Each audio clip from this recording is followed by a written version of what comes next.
Welcome back, DNA Strand crew, to the newest episode of Stardom Situm Saturday. I'm your host, TJ Blake. You can follow me over on Twitter at FFTJBlakeDNA. And as always, for Stardom Situm Saturday, I'm joined by my co-host. He is the ultimate Lions fan in enemy territory. We talk about that all the time. And he is a guy that, I really trust on this stuff. He does a good job sharing over there in the Discord, helping you guys along the way. It's Justin Tessier, better known as Teixeira. You can follow him over on Twitter at Teixeira91. Teixeira, you ready to break down week 3 here and try to give some people some great options for some winning combinations for start sit? Absolutely. I'm willing to give everybody that help, that edge they need to be dominant in their lineups for this weekend and stay away from those traps. That's what we like to hear. And special guest tonight, and, we are very lucky to have him on. It's my co-host on the Dynasty DNA Deep Dive, the cultured one, Big Culture Bob Helfert. You can follow him over on Twitter at Big E Fat Bob. Bob, we're happy to have you on Start Sit tonight. You and I were talking a little bit there pre-show, a little bit disgusted what we see with this 2026 class going on right now. So maybe this will help up your spirits a little bit. Well, I'm here to kick ass and chew bubble gum, and I'm all out of bubble gum. So that's what we like to hear. And just so everyone knows, we will be doing the Culture Shock every Sunday. That's the new episode here, a YouTube special with Big Culture Bob. 5 things that upset him during the week. He's going to tell you about it. Things that need fixed, things that need addressed, whether it be players, teams, whatever. But it's going to be a great episode, and I can't wait for that. But here we go. Stardom Situm Saturday, fellas. Let's hop right in and try to win some people some fantasy matchups, because this is what it's all about. And, Teixeira, we're going to start off with you. And we always go with the quarterbacks first. So, last week I think we did pretty well for the most part. So let's try to repeat and have another good week this week. The quarterback that you're going to fire up here for week 3, who are you going with? Jordan Love against Cleveland, in Cleveland. He might be minus Jaden Reed. He might be having iffy Tucker Kraft, but I think what we saw out of Lamar Jackson last week and how he's able to pick apart that Browns secondary, I am more than confident for Jordan Love to do the same exact thing against those Browns this weekend. So I'm firing him up in my lineups. And I love that call because, look, the Browns defense, let's be honest, especially early in the season, can be a little bit worrisome. And, I said it, especially against the run. But I do think that they're going to start getting more down here. And Green Bay is equally defensive-minded. And we know that, honestly, they have the best defense in the league right now, in my opinion, just all the way across from top to bottom. So it is definitely going to be a really good matchup overall as far as the defenses are concerned. But I agree with you, Teixeira. Like, Jordan Love, the way he looks right now, and you guys can correct me if I'm wrong, but just everything I've seen from Jordan Love, it looks really fluid. It looks really good right now. He really looks dialed in. Bob, how do you feel about Jordan Love going up against the Cleveland Browns? Look, I mean, I think he's a guy at some point where you got to say, okay, if he gives me a reason not to start him, maybe I won't, but he really hasn't given us that reason yet. So can you agree with Teixeira, not really worry so much about this Browns defense and roll with Jordan Love here in week 3 yet again?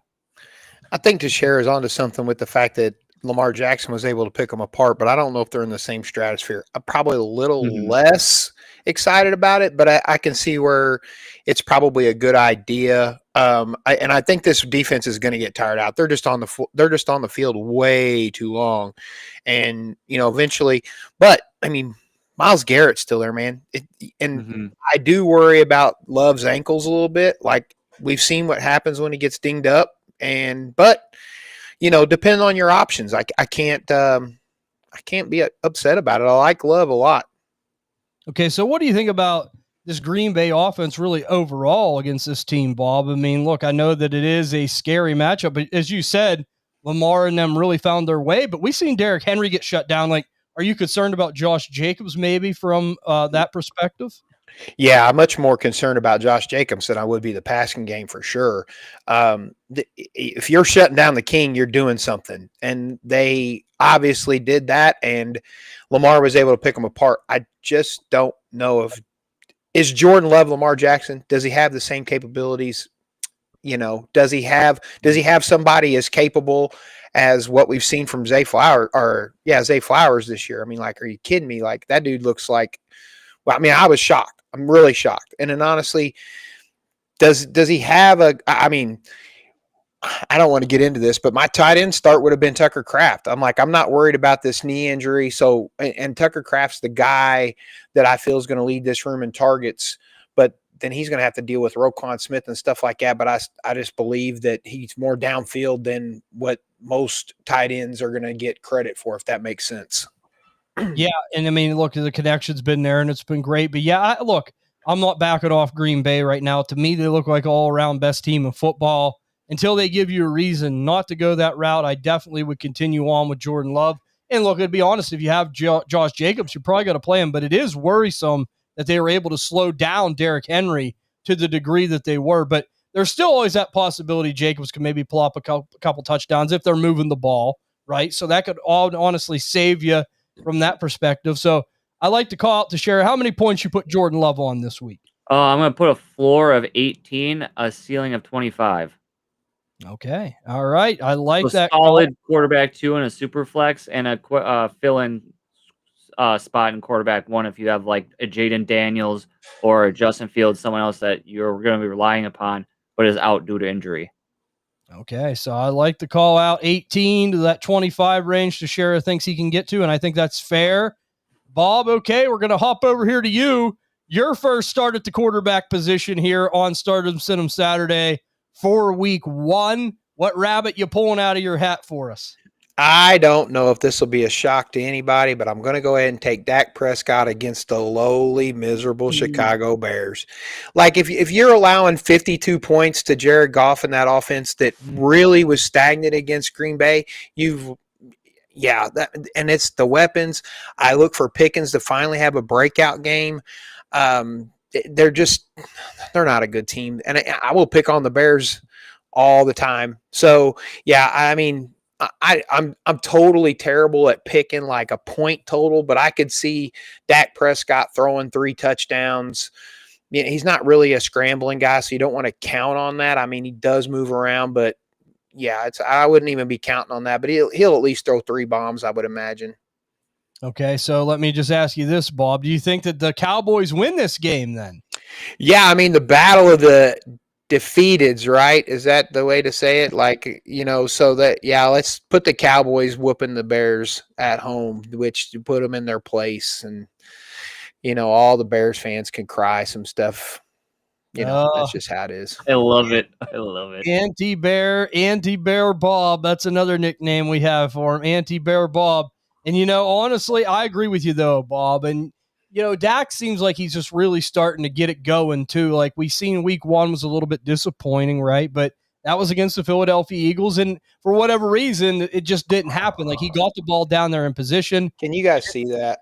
No, I can't. You can't see it at all. Dang it. I'll send it in a text message group, and I wish there was some way we could share it because it's hilarious. But okay, go ahead. I'm sorry. It totally derailed a live screen, live show. You're good, Bob. I know when you got something on your mind, you got to say it. And I always enjoy that. That's what the fans want. But let me just say this. So Dak started out a little slow. He's starting to heat it up. That first week, it wasn't his fault. Javonte was just able to fall in when they were inside the 5, right? It just worked out that way. Last week, when the Cowboys needed him, he moved them up and down the field. The point total was a little bit better. And we have seen Chicago give up the points. And, this defense we thought wasn't horrible. That's the one thing we said. Like, we didn't think it was amazing, but we didn't think it was horrible. So, Bob, you're saying you ain't very good at point totals, and I can definitely give you a little leash on that. But do you think, how many touchdowns would you say that Dak throws in this game? I'm going with at least 3. I'm going to go with he's going to spread the ball around. I go 1 to Pickens, 1 to Lamb, and 1 to Turd Ferguson. So he's still Turd Ferguson. Everybody with Ferguson's Turd Ferguson. It doesn't matter. Well, we talked about it, and Jake Ferguson was a guy we liked as a sneaky buy. So far, so good. Figuring getting his best buddy back there in Dak, but I'm with you. I think that, he was one of my buys, Dak, as far as before the draft even. I said, look, go get him. I think he's going to be that guy that can help carry you, and he always does. And, he might not be the best NFL asset, but from a fantasy perspective, he just gets it done. So I like that. But let's hop back over here to me here, and it's going to be my quarterback that I'm going to be starting here in week 1, and he hails from Big Bob's state of Indiana. It's going to be Daniel Dimes going up against the Tennessee Titans. And, honestly here, guys, what more could you have asked for from Daniel Jones, right? Like, it's all starting out really well for him. I'm so happy. And, Bob talks about this. Like, we need some of these guys to turn it around. But we really got to do better as a fantasy community, because it's not always going to happen this way. But we see some of these guys, when they get a year in a good offense, they get out of the limelight, and then they were able to be themselves and end up on a roster that can help support a guy. It can work out in their favor, right? Indianapolis, Bob mentioned it on the Dynasty DNA Deep Dive, a very exceptional offensive line that's got everything moving. You got one of the best running backs in football in Jonathan Taylor. Michael Pittman, Wiz and Mike can say whatever they want. I've always said about Michael Pittman, he is the constant. He puts the C in constant. I love Michael Pittman. And, Tyler Warren, and we said it. I remember reviewing these tight ends. I said, hands down, he's the best one in this class. He can do everything. And I thought, it would have been tough on this team to produce a tight end 1 finish, but he is a great, great fit there. So I like that. And I think the Titans, look, it's just a mess when we talk about this. And here's the thing. The defense isn't the worst for the Tennessee Titans. I understand that, but they're never going to hold the ball. I mean, they just can't hold it. I mean, how many times has Cam Ward gotten sacked? I mean, we've talked about this too. Maybe he breaks Caleb Williams' record from last year. This offensive line's really bad. And we even said about it, Dan Moore. Right away, I'm like, Dan Moore is a problem. And the fact that they gave him that kind of money, I mean, geez, if they're just going to hand it out, they should have called some of us here, and we all would have made out. But I like Daniel Jones. I think he's going to have the ball a lot on this game. And I love the fact that he's getting them tush pushes down there. It's kind of like a watered-down Eagles version, and that's great. And these weapons are really helping carrying them. And I'm going to tell you right now, as Teixeira said, you're already starting to see the injuries, the wear and tear. If you have Brock Purdy, if you had Justin Fields, or whoever is your quarterback, even in a 1-quarterback league, if you're fortunate enough to have Daniel Jones, I think he can keep you in there until these guys get back, right? Like, I'm not saying he's going to be a viable starting asset every week, but I like where it's at with Daniel Jones. I'm going to put him on 20 points this game. I think he hits the 20-point plateau, and I think that's about the floor. The ceiling, I don't think there's going to be much there. I could see maybe 25-ish, but I think that 20 is very likely. 18, I think, is very, very likely. And I like Daniel Jones here, Bob. I'm going to let you talk about it, because you talked about this Indianapolis Colts offensive line, and you liked what you've seen. Yeah, I mean, I do like Indiana Jones. I think we got to stop calling him Danny Dimes. I mean, we got the new nickname. He leveled up. He's Indiana Jones now. That's right. So I do like it. The only thing I don't like about the call out is like, yeah, he looked really good last week, and they had 5 field goals. He only threw 1 touchdown, and Taylor, I think, ran another one in, or he threw one to whatever. I know it was 5 field goals in the scoring. Matt Stafford only threw 2 touchdowns, and I say only threw 2 touchdowns against this defense. But I think if we're talking about the same thing with Cleveland, like, this defense is on the field a lot. And Daniel Jones seems to be doing what he needs to do to win the game. So I don't mind this. And again, if I didn't mention it already, I traded for him today. So it's not like I don't have faith in him as a player this year. And I mean, I know that it gets laughs or whatever, but I believe Daniel Jones ends up being Indiana Jones for the next 3 to 4 years or whatever. We're just going to have retread quarterbacks, and they're going to win too many games to do anything but re-sign him. Okay, so Bob's focus piece, and you're right, Bob. Look, the touchdowns has got to be there, but I think it will against this Tennessee Titans team. It doesn't look good, and I think that's why, if the matchup was a little more unfriendly in my eyes, I might be a little bit more cautious, but the rushing upside too. This guy is mobile. He can move. So that's never a bad thing either. And we have Bert is the bomb put in the chat. Duval. I don't know if that was a shot at Big Culture Bob with the Jaguars culture. Oh. What do you think about that, Bob? Duval or dumbasses. That's the best I could come up with. And I can't say cheesy things. Like, I don't understand what Jacksonville's doing.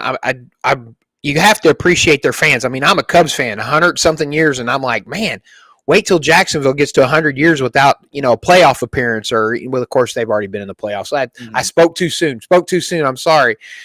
Without an AFC championship appearance. Maybe they did that with Jake the Snake. Didn't they do that with they did that with what's his name too? Man, I'm on batting 1,000 right here. So without a Super Bowl appearance. There you right? go.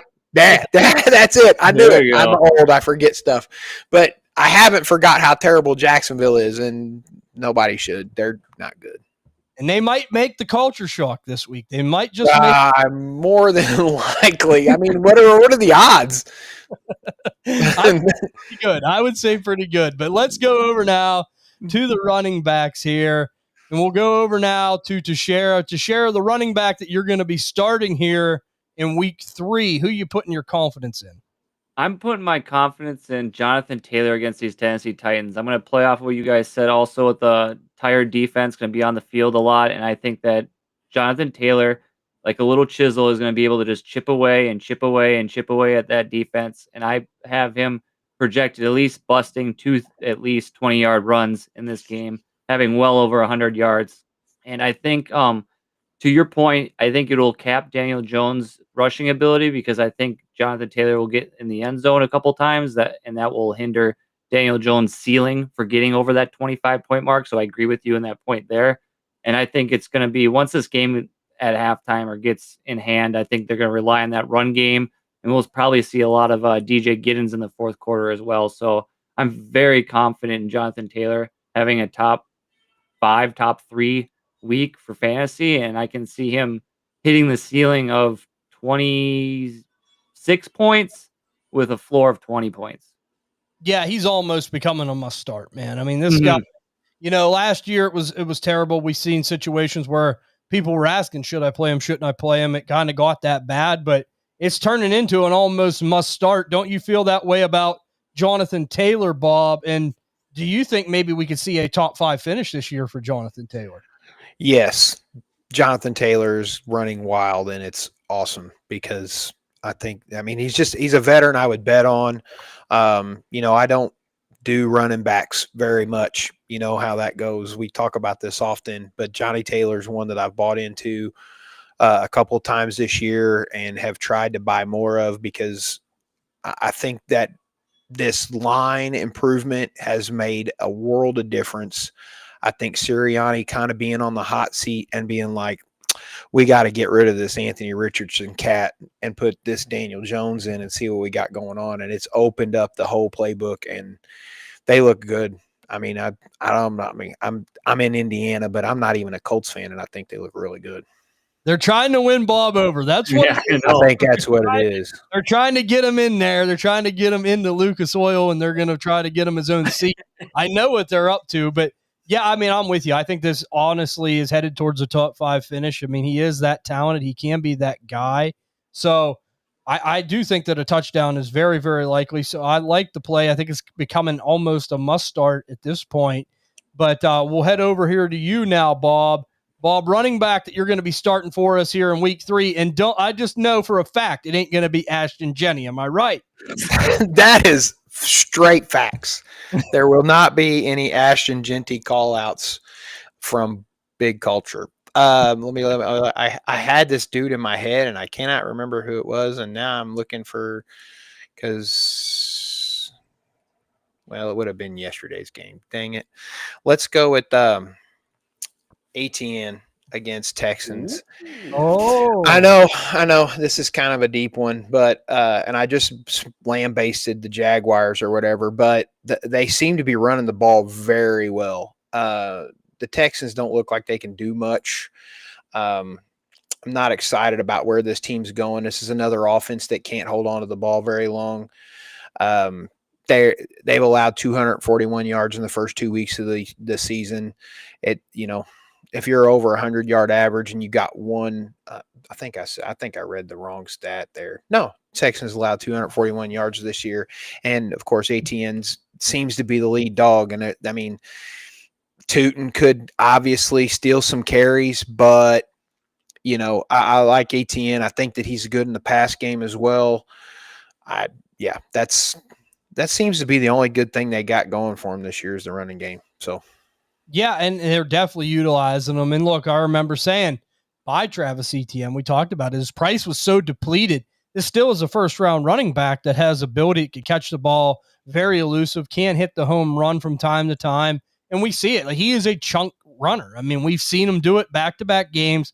I know the first game he had like 70 yards. I believe in the second game he hit like a 40 or 50-yard run against Cincinnati. And, it's becoming one of them things, another one there where you almost got to put him in until he gives you a reason not to. And Jacksonville is running this offense through him. A lot of people were upset about the Brian Thomas stuff. People have Travis Hunter. Like, we were never high on Travis Hunter, but this is a new coaching staff, new regime. They're running the offense the kind of way they want to run it, and ETN's a big beneficiary of that. So if you can have him in your lineup, I feel good about it this week. And as Bob said, Houston, they just on offense, it's terrible. They can't hold on to the ball, and that gives Jacksonville more ample opportunities. And look, and he's the kind of guy that I like because even if the touchdown isn't there, between the little dump offs and, the yards that he can get on the ground in the receiving game, he's still one of them guys that is almost good for double digits. So I like that call out, Bob. Bert says Titans are going to beat the Colts this week. All right. Oh. Bert needs to put his drink down. No offense, buddy. I appreciate you being here, but you drinking on Saturdays and texting it at the same time is. The Colts are winning you over right now. That's what it is. I think so. We got It's the Titans. It's the Titans. Well, it's definitely a division game. It could be tight. There's no doubt about that. No pun intended. But let's go back over here to me, and I'm going to go with it. I always do this from time to time on this show. Teixeira knows it. I'll throw everyone for a loop. I am starting any New England Patriots running back that's going to be going up against my Pittsburgh Steelers rushing defense, because if Kenneth Walker can do what he did, anybody in the NFL can do it. So I'm just going to tell you right now, this is bad. Teams are running on the opposite side of TJ Watt. We have no answers. We have no coach that can answer those questions. And we just keep getting steamrolled. And it's going to continue to happen. This defense is old, overpriced, overpaid. And I mean, look, if you had Travion Henderson, I know it's been disappointing. But if you're going to hope for a breakout game early in the season, I think this is a game that has a lot of potential for him to do that. Ramondre Stevenson still obviously getting quite a few touches, is reliable. I mean, so if I have him, I'm not pulling him out of my lineup. Like, this is honestly one of the worst rushing defenses I've ever seen. It is bad. And I don't like what I'm seeing here. And I think it only gets worse. So if I have Ramondre, if I have Travion, I am starting them against the Steelers. And there's a huge, like, that's the thing. Like, the floor is safe. I'm telling you guys right now, the floor is safe. The ceiling is huge.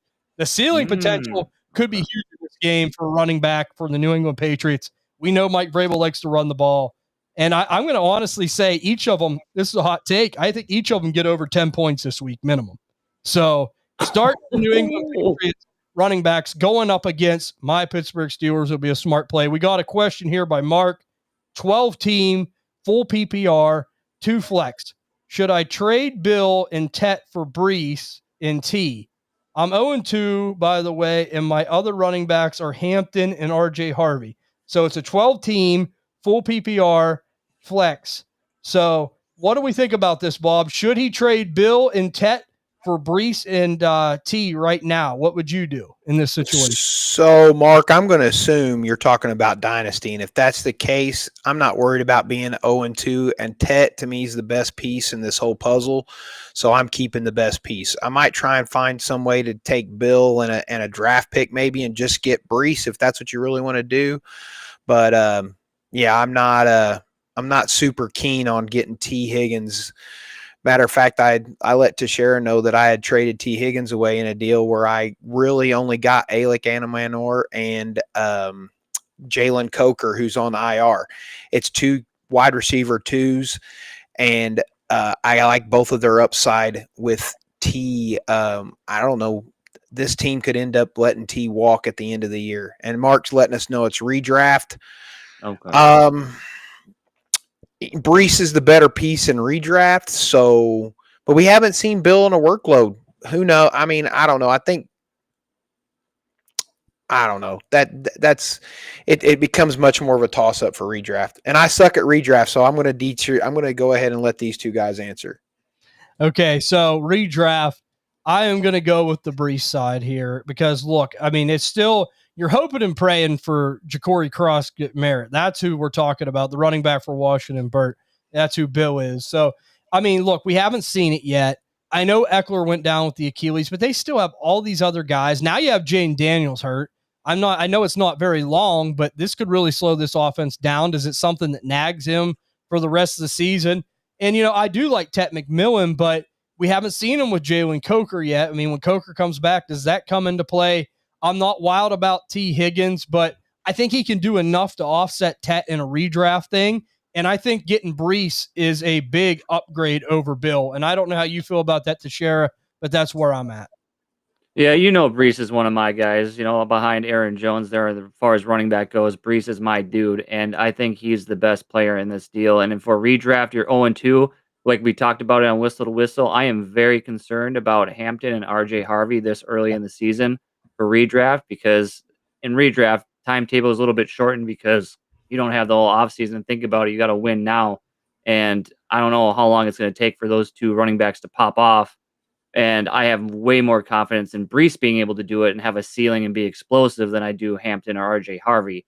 So, and I don't like rolling the dice on rookie running backs too, as far as Ja'Cory Cross-Merritt. I like you said, there's way too many weapons in Washington to be heavily relying on him for one of your running backs. So I think T will be serviceable. I think that the Bengals will have to throw a lot more. They'll be having a negative game scripts and having to play from behind because that defense is a sieve and they just let anybody walk all over them for the most part. And I think he could be a good solid flex piece for you, even though you are giving up Tet McMillan. Like I like the floor of T and the ceiling of Brees Hall in this deal to offset whatever those rookie running backs in Hampton and Harvey are supposed to be doing.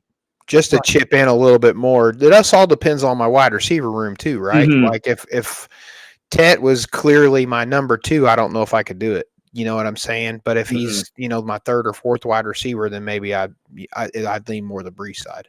Yeah, and let me just say this closing remarks for Mark here. Like my thing is with redraft, and Teixeira, I say it all the time. Like the way to win it is sometimes you got to take chances, and if you don't, you're gonna just get stuck in the quicksand. Like I know it could blow up on you, but as you mentioned, the timetable's short.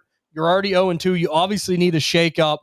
I don't mind the move, but like Bob said, there are consequences maybe there in other positions. But here's the thing, right? Like he's Tet's third or four. So if he's your third or four, yeah, definitely. Yeah, he's got him or Garrett Wilson. Yeah, I would keep. I don't know though. If you're getting Brees Hall, I would probably. I would still probably keep Garrett Wilson though. I would take T. Higgins and I would take Brees Hall, trade Bill and Tet. I have no problem with that at this point because my thing is, like Teixeira said, I'm getting the best player in Brees Hall, and I will go with that, and I will see what happens. I'll roll the dice. I think you have to sometimes, but I appreciate the question. We appreciate the question, Mark. That was a really good one. And like I said, guys, the chat's open. If you want to drop anything at all, we'll talk with you guys. It's just fun. We love doing this for these live shows. But Teixeira, we'll hop back to you here, and we're going to get into the wide receiver pool.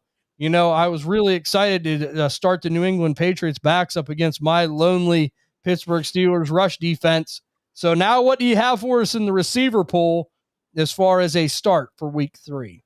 It's only been 2 weeks, but with this team, I'm starting to see a pattern here with the quarterback to wide receiver situation. And we saw week 1, it was Puka Nacua.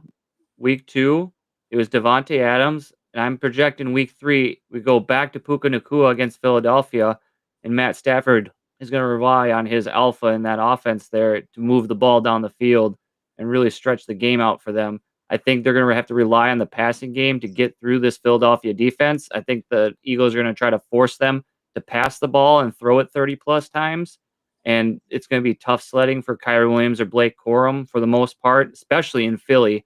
They're not going to let them run all over the place. So if Stafford and them boys want to win this game against the Eagles on the road, I think that Puka Nacua is going to have an absolute top 3 performance this week in fantasy, and I think he can do it. I think he can get in the end zone a couple of times at 100 yards, and I think that he'll be feasting more than Devontae Adams as far as the receiving options go for the Rams, and I have a ceiling for him of 20, 24 points, and I have a floor of about 14, 15 points from him. So there's a huge variance in there.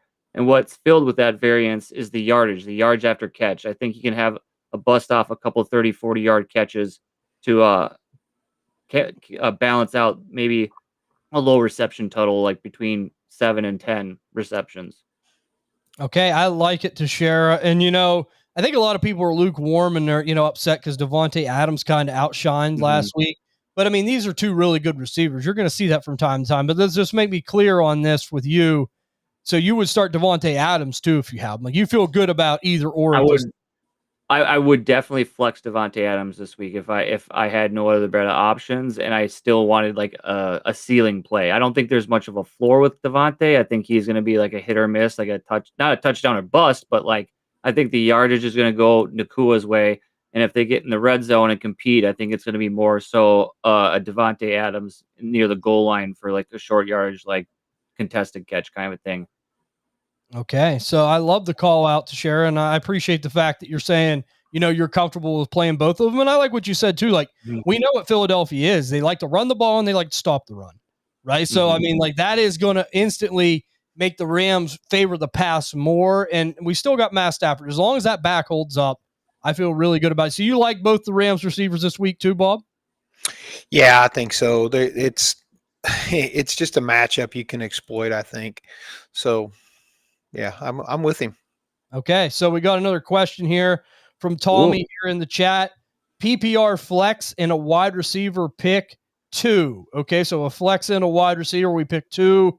We have Cortland Sutton and Emeka Egbuka, Tony Pollard, Wan'Dale Robinson, or Jacoby Myers. So let me just say this right now. If it's me, this is the way I'm going to approach it. I'll start out, then I'll let Bob and Teixeira chime in.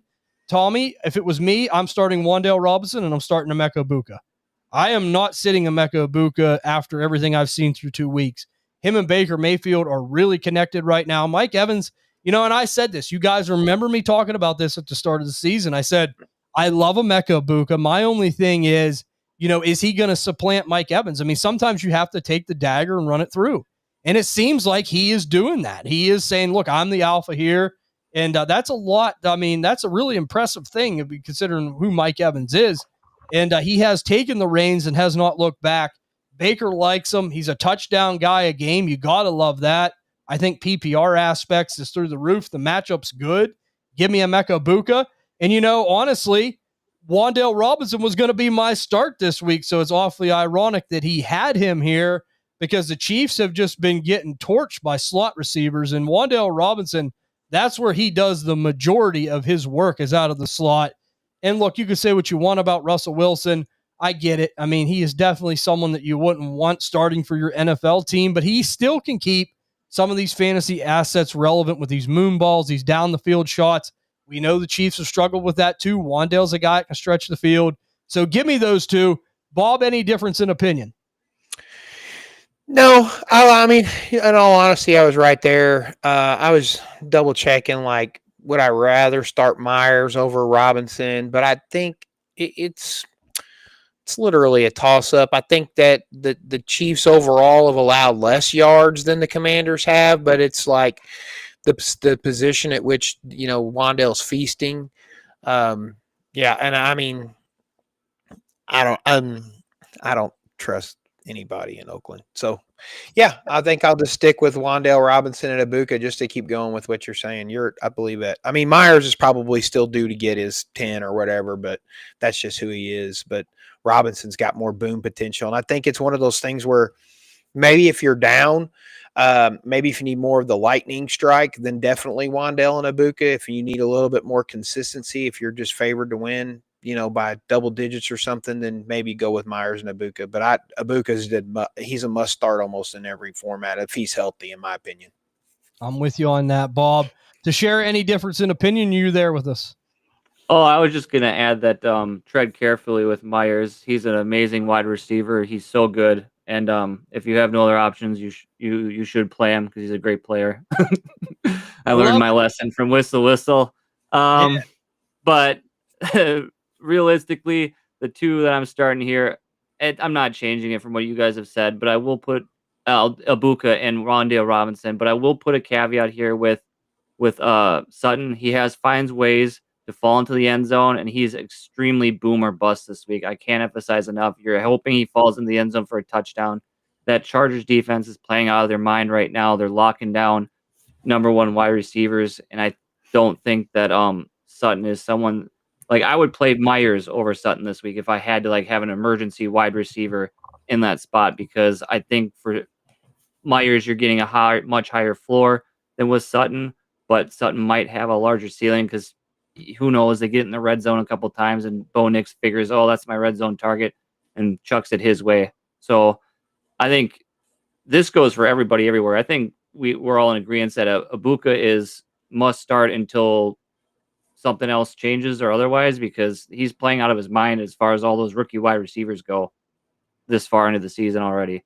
Oh, yeah. Yeah, that's just it. Very, very impressive. And I'm like, Bob, totally agree as far as starting him. I'm with you on that. You almost have to.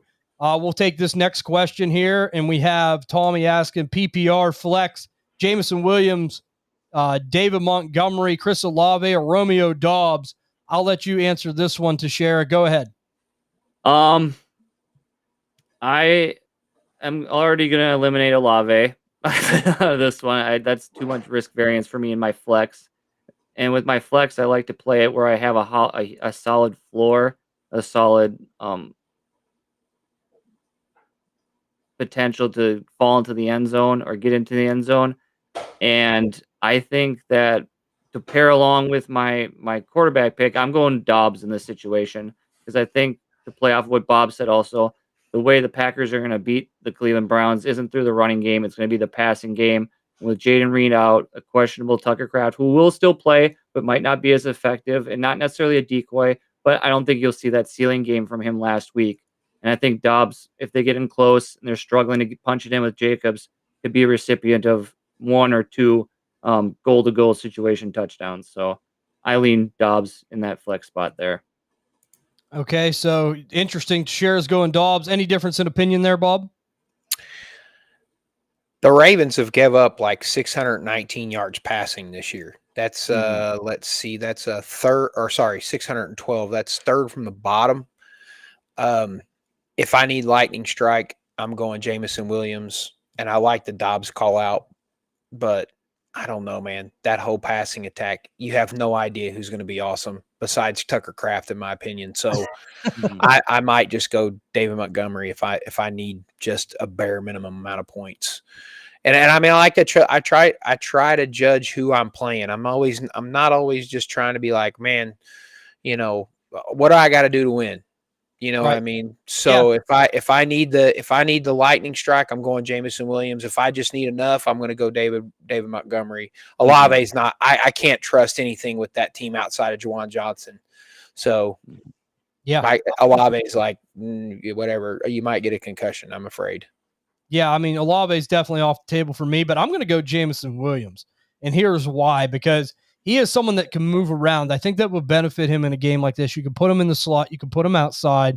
I know that the Ravens have been very stingy, but you guys mentioned it. A big play is always a play away. And I know that Marlon Humphrey has been playing a lot in the slot. And Wiz, our residential Baltimore's Ravens fan, is not very happy with that. So I think that could maybe benefit a guy like Jameson. Not saying Humphrey's washed, but I do think he might be a little bit slower than what he used to be. So, I mean, but as Bob said, look, if you have this and you feel comfortable, play Montgomery. But if you need the points, I'm definitely going Jameson Williams. That makes sense because that is the Monday night game. But let's go into the next receiver, and then we'll take another question here in a minute, Bob. But let's go to Bob's receiver that he is going to be starting here in week 3. Who's it going to be? This is how bad my brain works, right? Like, I swear I had a guy, then we start getting into these questions, and I start thinking, and I'm like, who was I going to say? I forget. I totally forgot. I'm gonna go with the game where we were just talking about with Jameson Williams, and I'm gonna go with Zay Flowers. Like, I think that this guy has unlocked. I'm old enough to remember when it was 3 years, and that's when you expected guys to blow up. And hey, look at this. It's Zay Flowers. It's his 3rd year, and Mark Andrews seems to be getting it. Is it his 3rd year or is it 4? Third. Okay, good. I'm glad I'm right this time instead of being an idiot. So Mark Andrews seems to have fallen off the face of the earth. At least he's not catching anything. You know what I mean? And Likely's out. So Zay is like, he's getting incredibly open, and Lamar Jackson is finding him. And I think this game could be like the highest scoring game of the year. If these two defenses don't figure out how to stop the other one, then we could have just a ridiculous shootout. I like the Lions. I don't know that I'd say Lions are going to win, but it's probably a cover for sure, in my opinion. I don't do that to me, Teixeira. I know I want to pick the Lions, but I seen that head snap like, no. And I mean, like, I just think Derrick Henry is going to have something to say about the fact that he really got killed last week. And I mean, we've seen what Jacobs did the first week, and Derrick Henry's not Josh Jacobs. He's a different guy. So I think it's a high scoring game, but yeah, I'm going to go with Zay Flowers this week. Okay. I like to call out Bob, and you're right, but the only worry I have is that beastly defensive back that they have, Brian Branch. That guy's amazing. Outside of that, I wanted him on the Steelers so bad, and of course we didn't take him. He don't fit the profile. He's just too hardworking, too basic. You got to get a guy that runs his mouth and can't tackle or can't cover. That's what we go for. But let's go. You were born in the wrong state, TJ. Yeah, I know. Let me just say this, though. I do like Zay Flowers this week, and he's another guy right now. I mean, really, until he gives you a reason not to play him, you're going to have to play him. And look, if you have him in a lot of settings, he's probably a wide receiver too, flex type of guy. He is perfect for that right now, right? Because I think he's about as safe gets with like a 10-point floor, at least every week. So I like that call out by Bob. And yeah, I mean, I do think the Lions are going to beat the Ravens. I will say that, but I do think it's going to be a good game. But let me go now to the next question here in the chat. It's from Sober Thoughts. Would you all trade Garrett Wilson in a 2027 first for Amon-Ra St. Brown? Win now. If I'm win now, 100%, I have no problems doing that whatsoever. I mean, look, you're definitely going to pay the piper at some point for doing this, though. Bob talks about 2027 draft class all the time. There's some great players in there, and we all really like Garrett Wilson. But if you get a guy like an Amon-Ra St. Brown, if you get one of these elite top tier guys, and you have a chance to go and win it, I have no quorum with that whatsoever. And we kind of seen, like a lot of people were panicked. Oh, Amon-Ra, then week 2, bam, look what happened, right? I mean, it's still Amon-Ra St. Brown. Nothing's changed. So I will make this trade. I think Bob's going to be a little bit more hesitant because of 2027 capital. But Bob, I know that you can agree with me as far as Amon-Ra St. Brown, captain consistency. I think you know what you're going to get here. Can you agree with that? Yeah, if I can do this any other way, I'm trying to do that. You're absolutely right. I'm super hesitant about letting go of any 27 capital. If I could, I don't know if I would assume if you're going to your 27 first, you've probably already traded away your 26 first, but I would dump my whole 26 class before I even bothered to go to my 27 class. I would try and send like my running back 3 or 4 or whatever, maybe see if I could get St. Brown in, a bargain basement running back. I would try and do anything other than send my first, but it's a good deal. So don't hear what I'm not saying. I would do it if I had no other options, but yeah.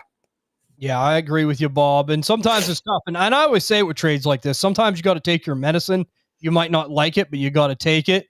Because if you are win now, if you are a top 3-4 team in your league and you know that, you think this will put you over the top. I mean, it will work out. But like Bob said, long-term it might sting a little bit, but we play to win. That's why it is Amon-Ra St. Brown. You know what I mean? He's 26 years old. He's still an asset that you're hoping your 27 first turns into. It's just a knife turn for me. Like, I don't want to let any of that 27 capital go. The Porch Pirates can have all my 26 stuff, but like the 27 stuff's already in the vault. It's got a lock on it, and it's twisted. I got 27 combinations. I don't want to let go of it. You know what I think, Teixeira? Like we see them in movies where people tie people up to torture them. Like this, Bob will be tied up. People would have his phone be like this. I'm going to trade a 2027 first. Don't No! I picture that in my mind, but Yeah, I knew that, Bob, you'd be a little hesitant, but like you said, it's a fair deal. To share any difference in opinion? Not at all. I can just add a little bit more on this that like to add to what Bob is saying. I mean, if you can, like, if you're not twisting his arm too much, see if you can get a 2027 third coming back.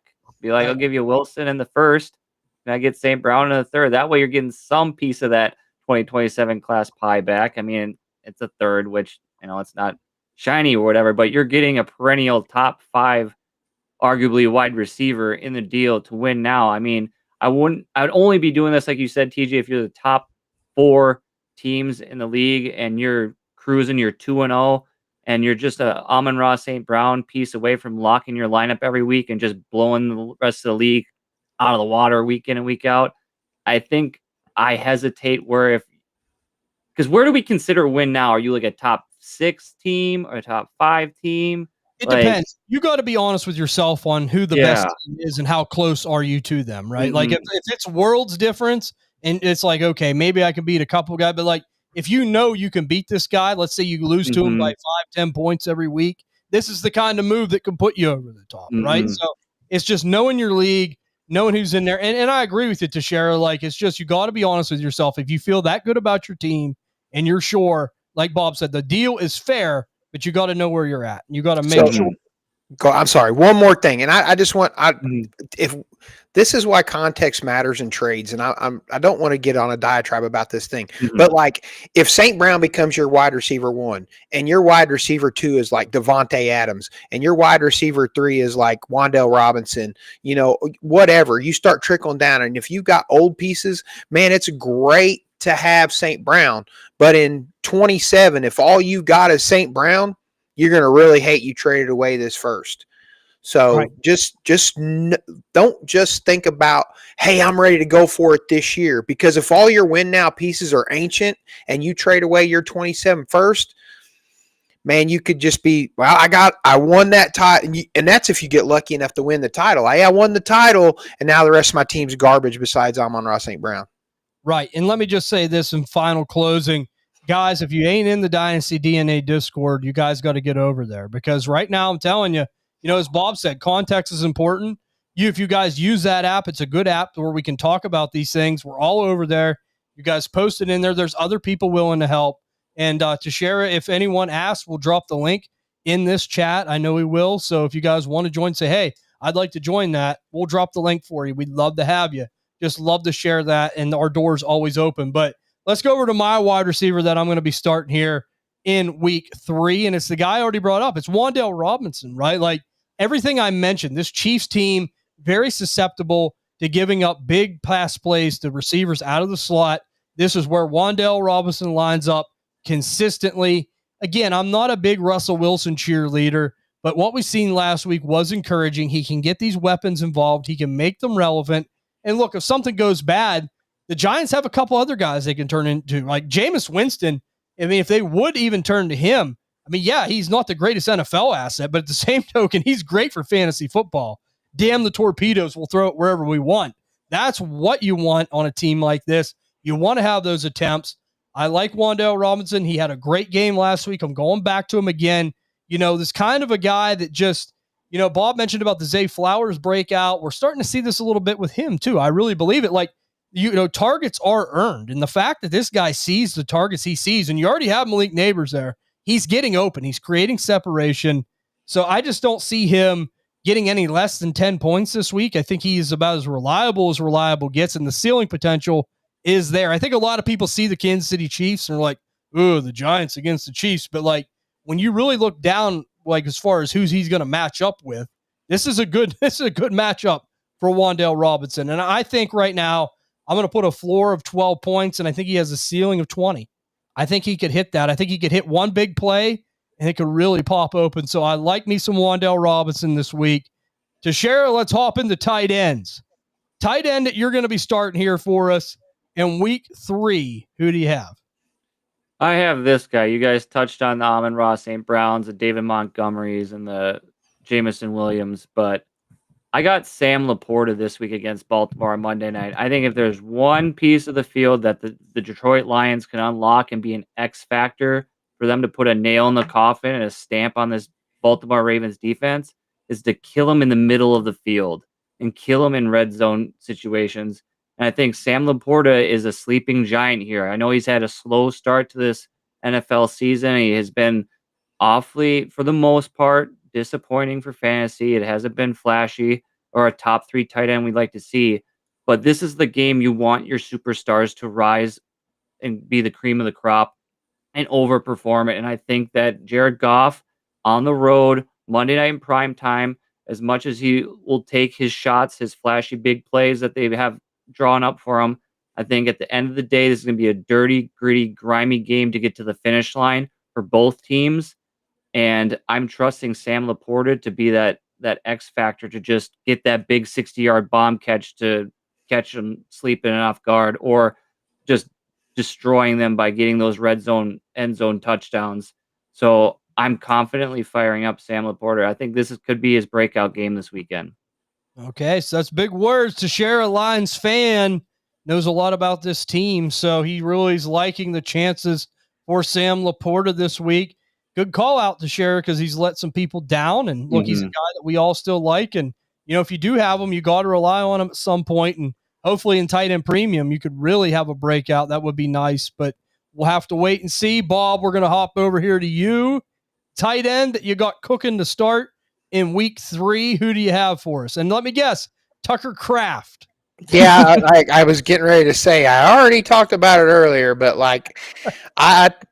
Cleveland, the way you're going to beat Cleveland is through the air.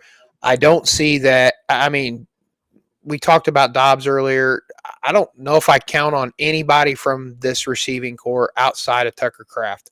If I need a wide receiver 4 or some, cruddy flex, I don't mind starting a Golden or a Dobbs or any of that crud, but Tucker Kraft to me leads this team in targets. And he looks like a man out there. That knee injury, when I seen that knee injury thing during the week, I was like, I'm like, man, I'm too old for this. You can't do this to me, Tucker Kraft. And then, he said, he goes, I'm good to go. And he's ready to ball out. And I think that the guy's in the end zone at least once. And, follows up with Teixeira start of the week at QB. I love me some Tucker Kraft. And we know that Bob only eats Kraft singles at his home there in Indiana. It's true. It's a true statement. I know him very well. So that's why I said I knew you well. I knew that's who you're going with. And look, thing is, I don't care. Some people, and I'm glad you mentioned him, Bob, might be a little bit concerned, might feel like, oh, I don't know. But you're right. I don't care. He's still going to be Jordan Love's guy. I still think he's going to do enough. And I think that when we talk about players that are safe, that's the way I always love to do these type of shows. When we talk about these players in different situations, give me a guy that I know I feel really good about the floor. I'm almost safer than safe. I can sleep on that floor and not fall through it. And then is there a ceiling? And there absolutely still could be a ceiling for Tucker Kraft. So I love the call out, but let's hop over to my tight end that I'm going to be starting here in week 3. And it's a guy that, another buy that I had there in the the pre-season there in the off season. It's going to be Jake Ferguson, as Bob likes to say, Jake Turd Ferguson going up against the Chicago Bears. Look, you can cut it any way you want to cut it. We talked about buying Jake Ferguson because, look, you always do this, right? He's a kind of player that I love to play the stock market with because, the year he broke out, I bought him for nothing because no one was expecting him to do much. Then you flip him, and then he kind of has a down year, right? And then you buy him again because everyone thinks, it's just great. It's good business. Well, that's the Dak Prescott effect. Not to stop you there, but we talked about how Dak Prescott only plays good in even or odd years. So it's yeah, the whole team's that way. So yeah, I get what you're saying. Yeah, it's like the stock share. It's man, sell, sell, sell. And then it's buy, buy, buy. That's just how it works with Jake Ferguson. And, he's tight end 7 right now, and he hasn't caught a touchdown. I'm going to tell you guys right now, that's going to change. The fact that he hasn't caught a touchdown shocks me. I know against the Philadelphia Eagles, I watched that game. One was very close. They hit him, jarred the ball loose at the very last second. Just a really good play by the Eagles secondary, but it was close. And we know Dak just targets the shit out of him. 12 targets last week against the Giants. He is not going to take his foot off the pedal throwing the ball to Jake Ferguson. He is a guy that traditionally throws these tight ends. I see a floor of 12 yet again this week, somewhere around there for Ferguson. And if he gets that touchdown, he could prop you up to right around 18, 20 points. I really believe that. And I think it's a really good play. But while we're waiting for some more questions to roll in, let's go over to the dreaded sit category for week 3. And as we get closer to Halloween, we'll keep playing that button. But we're going to have to go with the dreaded sits here to share. And we're going to start with the quarterbacks. Quarterback that you're going to be sitting down here for week 3. Who are you going to make ride the pine? I'm putting down the drumsticks, and I'm no longer pounding. I'm sitting Bryce Young for sure. I watched You that took Atlanta my guy. game. I'm just kidding. Go. I just saw the Atlanta's defense last week against that Vikings offensive line. Panthers lost 2 offensive linemen over the week to injured reserve. And James Pierce and that Walker guy were relentless on J.J. McCarthy's blind side. And I think that they're going to have another field day, those linebackers just picking apart Bryce Young. And I think it's going to be a long day for Carolina against that Atlanta defense. And they played, because I watched from snap to snap of that Vikings-Falcons game. They looked hungry. They looked passionate, and they looked like they were ready to send a message to the league that this defense is revamped, it's retooled, it's reloaded, and you should start taking our pass rush seriously because we got some guys in the draft here that are ready to make a staple and make a name for themselves. And from this week, Bryce Young's the one with the target on his back. So I'm confidently sitting Bryce Young. Sorry about the steal there, Bob. I'm so disappointed. I'm so disappointed. And then what's even more funny about it is I love how you said that Walker guy who was drafted ahead of that Pierce guy. Yeah. It's Jalen Walker from Georgia, but that's okay. I understand Mike in the like Mike in our thing. He's at least twice or whatever in different podcasts. He said Williams, and I like humbly corrected him. I'm like, hey, man, yeah, at least you got Walker right. Yeah. So I had it here, my sit of the week, and this is going to be shocking. I think really shocking for most people, but I'm going to sit Jalen Hurts. The Rams defense is very good, and he doesn't throw the ball very much. Even if he did, the Rams defense is very good against the pass. I was trying to look up their rushing, like maybe they've allowed 223 yards, so they're like just in the middle of the pack, and I don't know.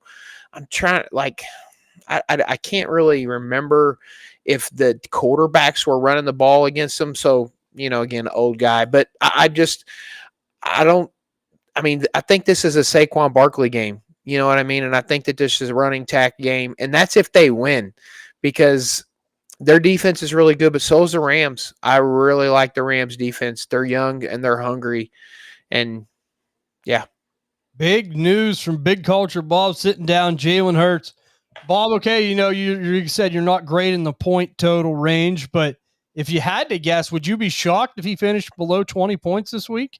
Yeah, I'm sorry. I would not be shocked. I would think that, maybe he gets a rushing score on a tush push, but I don't know that he's not going to pass for a touchdown. I don't think. I think I'm going to stick with probably somewhere in the 12 to 15, 18 range. 18 tops, in my opinion, but I think it's probably going to be lower than that for sure. Bold declaration there from Big Culture Bob. And, that is tough when you sit down a player of that caliber, but you're right. This Rams defense is legit. And if he doesn't get that rushing touchdown production, I mean, you're really in trouble because this ball has not been aerial in Philadelphia. As you mentioned, you look at A.J. Brown, you look at Devonta Smith. There's so many owners out there in the Discord, other places, being very frustrated. We've talked to people about this. And, this Rams defense, and you picking the Rams in the upset here, Bob?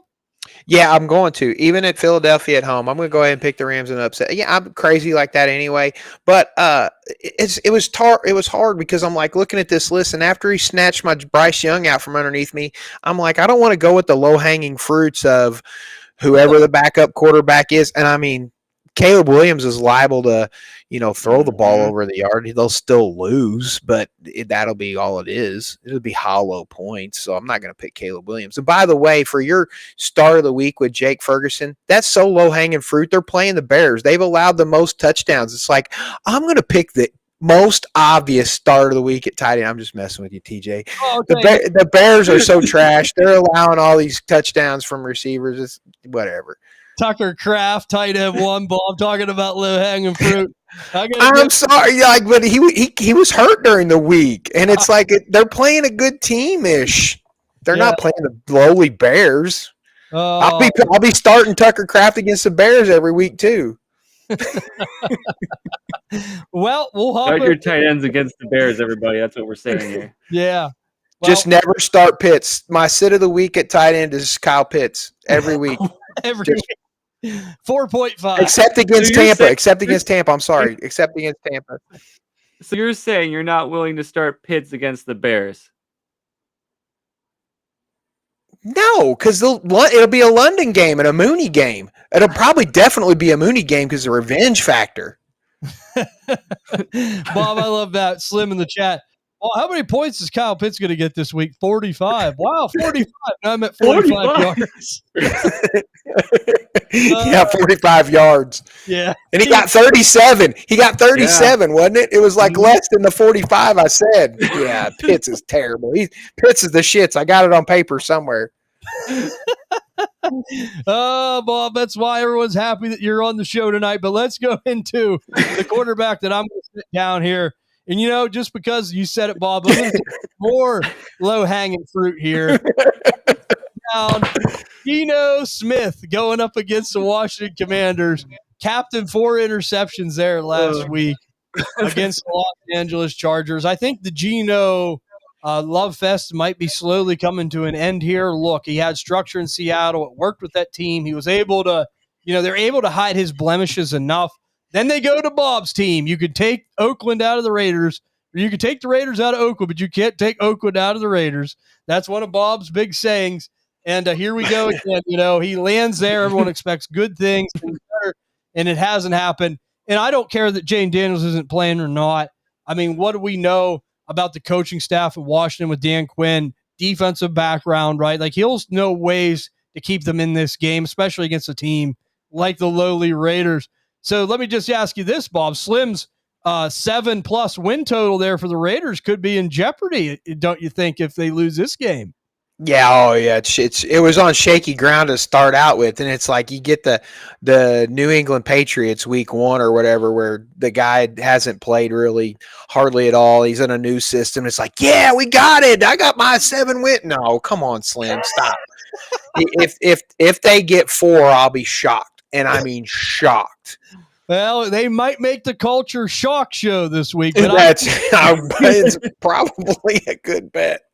But I do not like Geno Smith this week against the Washington defense. It's not looking good. And I don't like what I've seen against the Chargers. And he's someone I don't trust until I see improvement. This whole offense is just a turd right now. But let's go over now. We got another question here. Bird asks, Sutton, Ridley, or Mooney for my wide receiver 3 this week. So we got Cortland Sutton, Calvin Ridley, or Darnell Mooney there. We'll start with you on this one, Teixeira. Who do you like out of that group?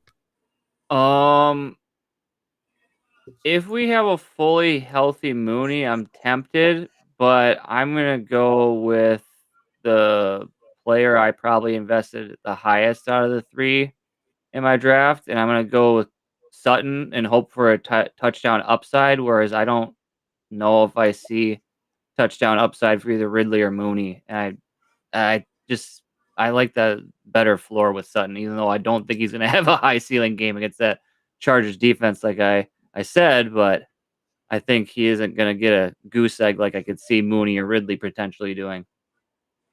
Okay, so I'm gonna roll with Sutton too, just based off everything really you said there, Teixeira. I just have a better feeling about it. He's the best player out of the 3, and I think I'll just go with the best player in this instance because no one really no glaring great matchups to me out of this group either. So that's why I will go with Sutton. Bob, any difference in opinion there? No, I don't know that Mooney will catch 2 balls or whatever, because 9 chances out of 10, the defense is going to get ran all over by Bijan and Tyler Algier. So I wouldn't be surprised if both of those guys break 100 yards in this game, to be honest with you. So Bob likes the running game more than the throwing game for the Falcons.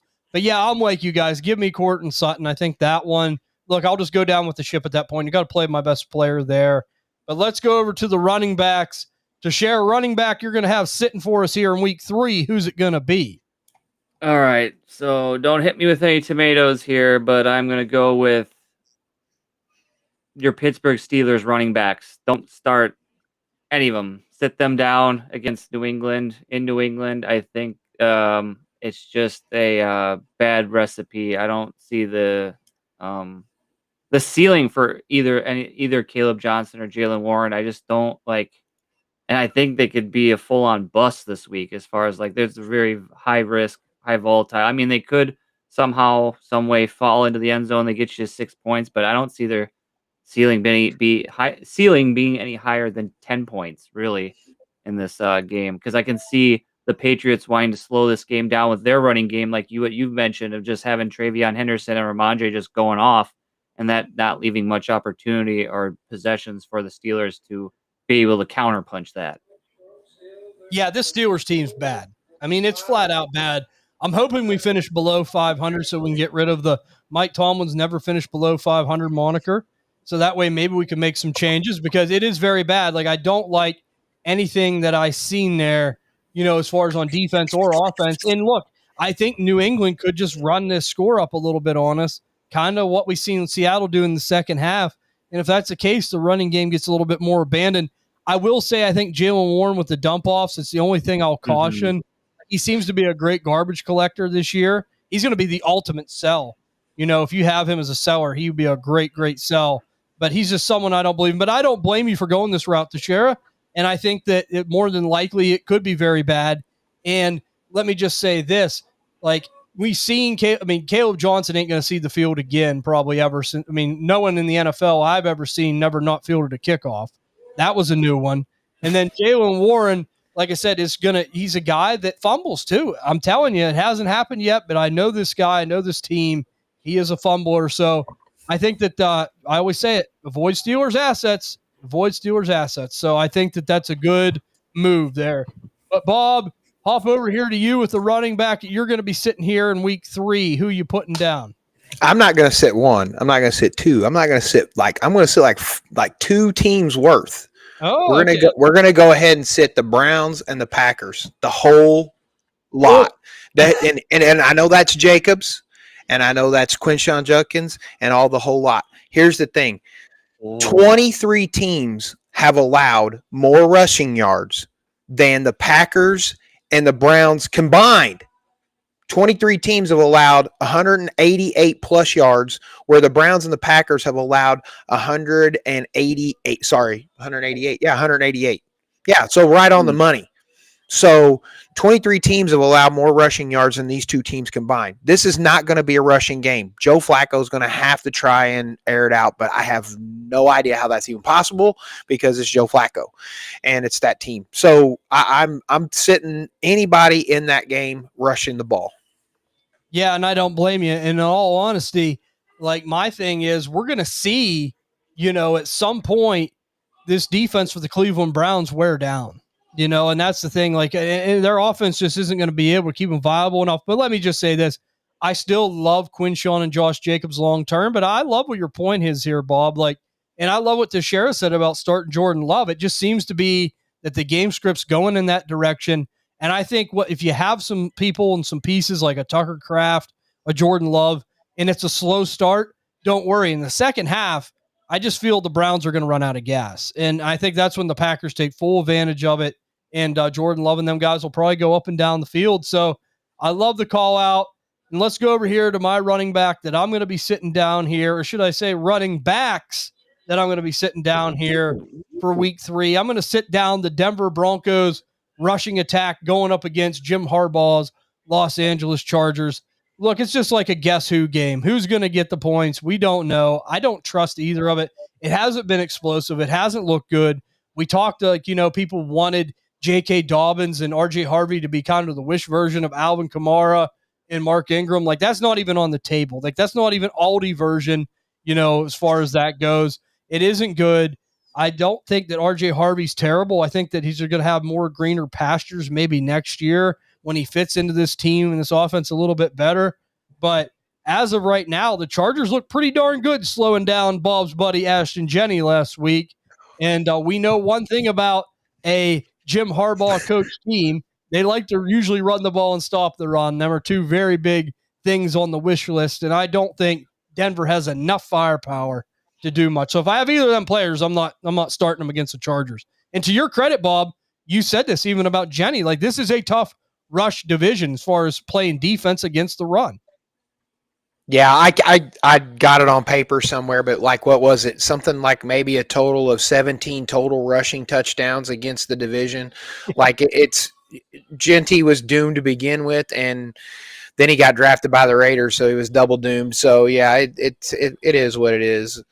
Poor guy. I mean, the Chargers didn't even have to sweat to stop Jenney. So, and we know what we put in the Discord poll on who makes Big Bob's culture shock for Week 3.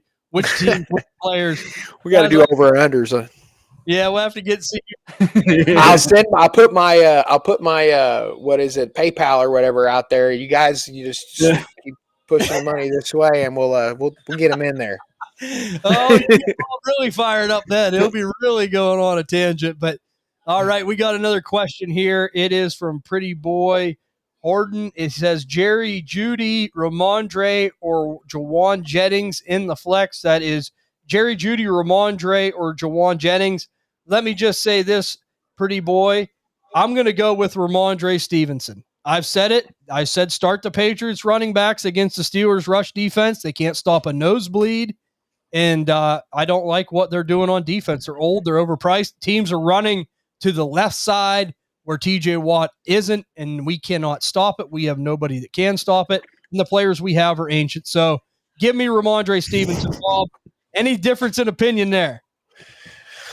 Well, I don't want to bet on anybody from Cleveland, so that would automatically be like, okay, Judy's just going to have to sit out. I like Jawan Jennings a lot. I don't know about in this game if I'm going to be like, yeah. I mean, the Cardinals, yeah, okay. So this comes back to my thing again. I think if I need peak points, I want to do Jawan Jennings because Arizona had 4 cornerbacks go down like in the last 2 games or whatever. So they're scraping. I think they called me and I'm like way overweight and I'm like I just let the call go through. So I was like I can't do it. And I like Ramondre if you need a base amount of points. The thing is like if Travion Henderson gets in this game and starts to look good, they won't take him out of the game, I don't think. They may. So you got more dice roll there. I think Jawan Jennings just might be a little bit more of a pop play. So that's how I would roll it. If I know I need a upswing, I'm going to take Jennings. If I need a base points, I'm going to go Ramondre.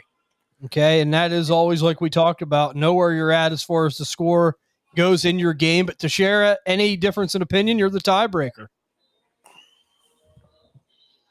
None whatsoever. I agree with that full assessment. I would just say for the 49ers Cardinals game, this is going to be a McCaffrey show and a dump off show where they're just going to clock and force Arizona to throw the ball to beat them. And I think that the Niners are going to not have much reason to have to throw so much against the Cardinals. But when they do, I can see a couple touchdowns. I'll probably see them on the tickers. And I can see Jawan Jennings being one of those guys that gets one of those 20, 30-yard bomb touchdowns because they have got no defensive backs there to cover a post route. And then, yeah, Cleveland assets, I think you're just trying to really swing for fences there with Jeudy. You're really trying to hope that he catches Flacco's eye and isn't looking at a Njoku or a Fannin or a Tillman or even a dump off to either Junkins or Samson out of the backfield. Like, it's really a harder dice roll going with Jeudy this season, I think, going forward in fantasy because he's got so many different mouths to battle up against his 4 targets that I think that it really caps his upside in any week, especially for your flex, because the way I like to build my rosters is I either like to have my flex be my high explosive home run hitter and the rest of my lineup be solid floor plays for the most part, or I like to have solid floor, steady, consistent play for my entire my lineup, and then having my flex play be like more of a concrete, like, okay, I just need 10 points. I just need to get through this matchup and get forward. And I think Ramondre, I think the first half is mostly his game, but as soon as that game breaks wide open to what Bob was alluding to, it's going to be the Travion Henderson show. And I'm imagining you're going to have a big old smile on your face for next week's worth of show with seeing Travion Henderson just do a marathon on that Steelers defense. Yeah, it'd be bittersweet for me to share. But let me just ask you this real quick. Now, if you had to pick one, though, who you going with? If you had to just right now, give me one.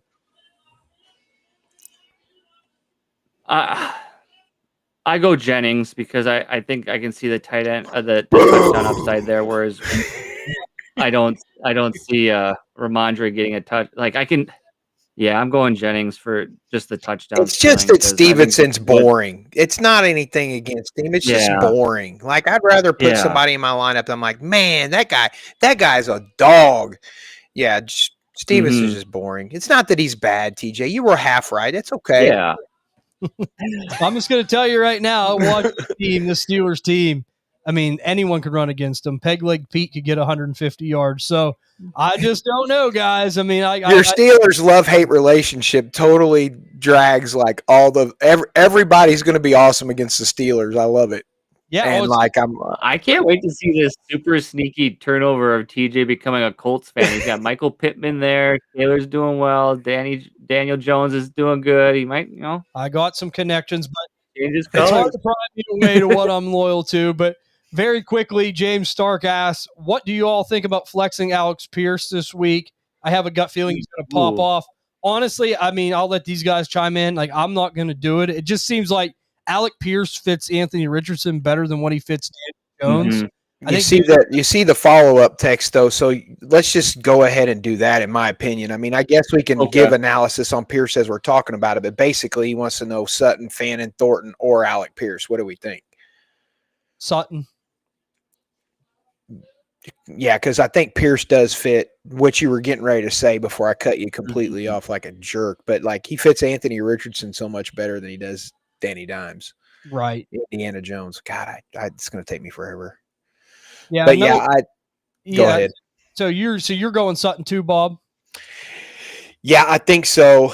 Tyquan Thornton, man, he scares me. I think that he's maybe 2 passes, and he might only catch one of them. So it could be a touchdown for 59 yards or whatever, but I don't know. That's spooky. Okay, so next question to share. He asks, another league, flex Hampton or Troutman? Who are you going to go with there? I believe. Is there another Hampton besides Amarian Hampton? Because if there's another Hampton besides Amarian Hampton, then I'm like, maybe not. But I mean, I'm not a Hampton guy, but I feel like you have to start him over Adam Troutman, right? Yeah.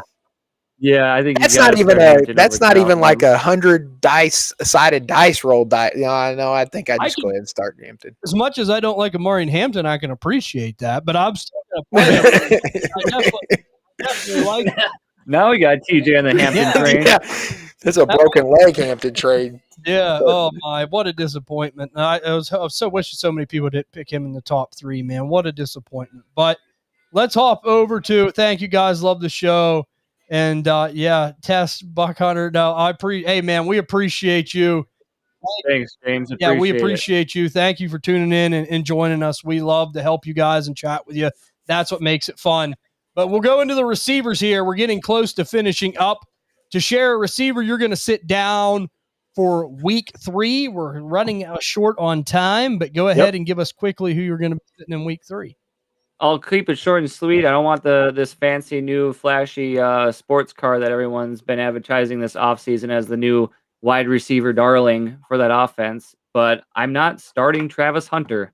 I'm keeping him off of lineups. I'm keeping him benched where he belongs in the garage because I don't see a ceiling this week against Houston. And I think with his low ADOT and his close to the line of scrimmage targets, I just feel that that's like a close to a goose as you could possibly have with Travis Hunter, because it's just going to be short dink and dump off stuff. And he's probably going to be the 3rd, 4th, maybe receiving option in that offense this weekend behind ETN, Brian Thomas Jr. and Strange, so I just not feeling it. Bob said he's willing to take anyone Travis Hunter shares to the local Goodwill to get rid of him for you. He's definitely, look at him, he's agreeing with me. I knew he would. And he said, just load him up there. He'll throw him in his pickup. He'll take him to the local Goodwill, and they're out of here. So I'm with you, Teixeira. I mean, look, we didn't like this player either.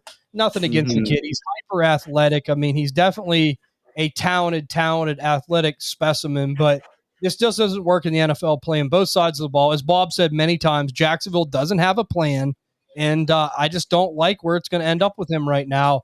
He's going to have to learn to play one side of the ball and stick to it. If he goes to a team that has structure that can maybe give him good coaching, maybe he could become a viable, decent second receiver for a team, but that's a lot to ask. So I love the sit down there of Travis Hunter. Bob, wide receiver, you're going to be sitting down here in week 3. Well, you're going to love-hate this because I'm going to go ahead and take one of your jacket guys and just piss on him right now. I'm going to go ahead and say, sit Brian Thomas Jr. because, quite frankly, this team's garbage. Like, if he scores, great. I just don't know. I think he's ready to give up. We talked about this in the offseason. Oh, no. Like, I'm not 100% sure that everybody on this team's just like, why the hell are we playing football for this organization? They're garbage. And the poor guy who's a Duval fan or whatever, I feel bad for anybody that trusts anything in Jacksonville. And yes, I actually picked Travis Etienne quickly because I was not prepared to be the starter. I think that they'll end up running the ball more in that game against that team than, and I think Teixeira's right. I think it's going to be short dump offs to Travis Etienne, Brenton Strange. I don't know that BTJ is going to be viable in this game. Neither is Travis Hunter. I don't trust Trevor Lawrence to throw farther than 10 yards, and I think BTJ is pissed. I think he's ready to just give up. I think he's ready to come get his jacket and say, man, can you get me to the Steelers? Because, like, this team sucks. Well, can you imagine BTJ on the Steelers? Well, he would be terrible too because of their defense. Well, personally, I'd like it because he'd be close to around where I'm at, and I'm a friend of Brian Thomas. But being a friend, I would say to him, look, we got to get you somewhere better. I'm looking out for your best interest. That's what I do. I'm going to get you somewhere where you want to go. But you're right, Bob. I mean, this is an issue. It kills me. I love the player. It ain't a talent issue. But Trevor Lawrence, something is going on there with him and Liam Cohn. This offense just does not look anything like an NFL offense at this point.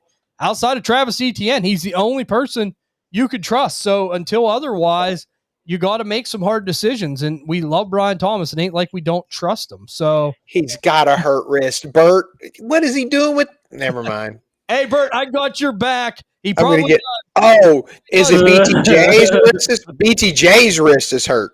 Yeah, probably. Because if that's okay, maybe, but like I'd have to look. I have to look and see is he not catching the ball because it's not hitting his hands, or is it like, are they good percentage? I don't know. Like, I got a hot take for that game though. I think Bashal Tootin is going to be the highest receiving option scorer for fantasy for that matchup this weekend. I feel like he's going to get some garbage time minutes when that game gets out of hand. Well, we just hope Trevor Lawrence don't put Brian Thomas in the hospital like he almost did. Yes. I mean, like I said, I love BTJ, and I hope he stays healthy. He's my boy, and we're rolling together. We'll be fine. We expected him to take a little bit of a step back. It's a little harsher than we thought, but we know this team has its issues. Hopefully they can straighten it out. Now we're going to go over to my wide receiver. I'm going to be sitting down here. We're going to stick in the AFC South. I'm going to be sitting Calvin Ridley going up against the Indianapolis Colts. Now, we know this does not look good. He's almost a must-sit to me until proven otherwise, but, he's extremely struggled against zone coverage the past year and a half, Calvin Ridley. The Colts play zone coverage at a huge rate. I don't think it gets any better. I think that, this is going to be a little bit tough sledding for the Tennessee Titans here yet again.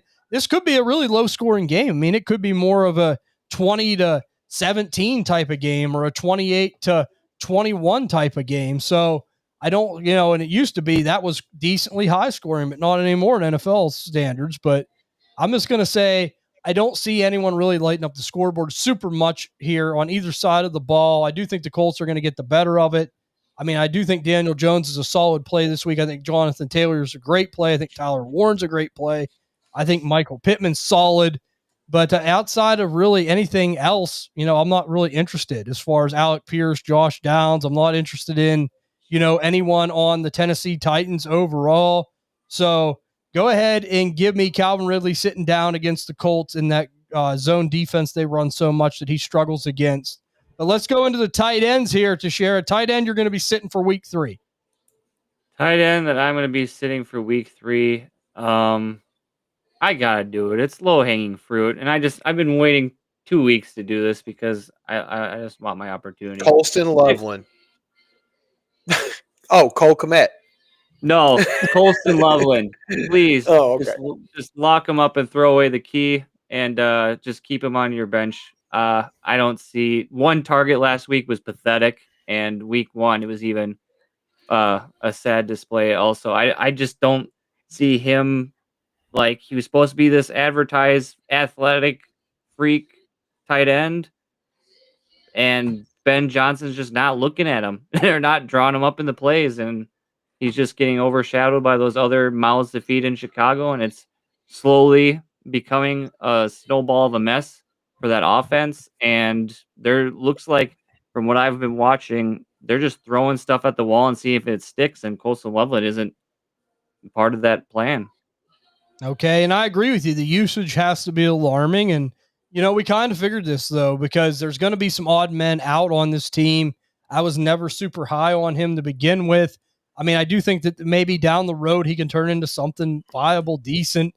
But right now, it's definitely not going to happen. I don't see that where Chicago's at with all the mouths they have to feed.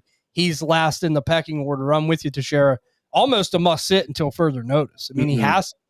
So we're going to hop over here to Bob. Bob, the tight end, you're going to be sitting down here. Let me get, does he play for Atlanta? Is that a good Oh, man. So, are they playing Tampa Bay? No. Have you ever seen those diagrams where they do like the thing and it drops down and it's like yes, no, or whatever? So it's like, so we got Kyle Pitts and it's like, is he playing Tampa Bay? No. Should you start him? No. And it's like you don't start Kyle Pitts. And it's like, I talked about this earlier. This could totally be a running game. I think that the 2 running backs are going to have a field day. Even if I would start Mooney in a flex position over Pitts. I don't trust him in any situation that's not against Tampa Bay. The guy averages 37 yards in his whole career against every team that's not Tampa Bay. Like, is that what you want? And you're hoping for him to fall in the end zone. But how many career touchdowns does Kyle Pitts have? Slim. How many touchdowns does Kyle Pitts have in his career? It's terrible. I don't know. I don't even want to guess. Sure. Yeah, you can count them on. It's like what, 1 per year or something like. I mean, he's not I hope that he goes somewhere and totally redeems himself. But in this situation and his body style, he doesn't need to be playing tight end. He needs to be playing wide receiver as somebody's big slot wide receiver 3 or something like that. So Bob laying down the law there, sending a message to Slim before next week's episode of the Deep Dive. And he might also send some messages on the Culture Shock now that he's got his own show going on.